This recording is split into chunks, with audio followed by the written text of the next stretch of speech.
के तपाईहरु weight loss प्लानिङमा हुनुहुन्छ, गट हेल्थ राम्रो छैन, तपाईहरुलाई कन्स्टिपेसनको समस्या छ, पेटको कुनै पनि नराम्रो समस्याहरु छ, अपचहरु जस्तो केही हुन्छ भने प्लिज तपाईले यो केनवा एकचोटी ट्राई गर्नुस्, सलाद बनाएर खानुस्। एकदम इफेक्टिभ छ साथीहरु। यो भनेको full of fibre, full of protein, यसको लागि एकदम बेस्ट हो है। जो लेडिजहरु वा जेन्ट्सहरु हुनुहुन्छ वेट लसको लागि, यसलाई हामी कसरी बनाउने हेरौँ है त।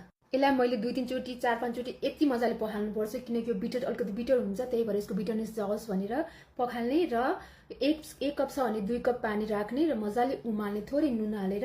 यो यस्तो फुलेर यस्तो हुन्छ हेर्नुस् त, मैले यहाँ लेन्दी हुन्छ भनेर उमालिसके। यसलाई मैले एकचोटी अब छोपिदिन्छु हैन। छोपेपछि यो थोरै कुल डाउन हुन्छ र यसमा मैले मजाले भेजिटेबल्सहरु तपाईलाई जे मन पर्छ, तपाईको फेभरेट मस्टर्ड, ब्रोकोली, क्याबेजहरु हैन, हामी जे पनि हाल्न सक्छौं यसमा। एकदमै टेस्टी हुन्छ, एकदम हेल्दी पनि हुन्छ साथीहरु।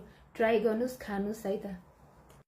मैले एउटा बाउल लिएको छु। यसमा मैले टमाटर, गाजर, एभोकाडो हैन, क्याबेजहरु, क्याप्सिकमहरु अझ जे अवेलेबल छ है त्यो तपाई हाल्दिनु होला। किनवामा थोरै सेलाउन राख्दै छु, थोरै तातो छ है, तातै हाल्नु चाहिँ हुँदैन, एकछिन यहाँ सेलाउन दिनुपर्छ यसलाई।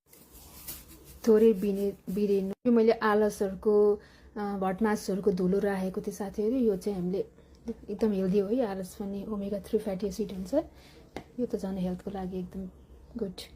थोरै कलर र टेस्टको लागि मैले यहाँ कश्मीरी लाल मिर्च पनि हाले। यो चाहिँ पार्सली हो है। यहाँ चाहिँ हामी धनियाको पत्ता नेपालमा, यो नेपालमा चाहिँ पाइँदैन होला मेबी। धनियाको पत्ता हाल्दिन सक्नुहुन्छ। नर्मल नुन मैले अघि थोरै बिरेन हाले।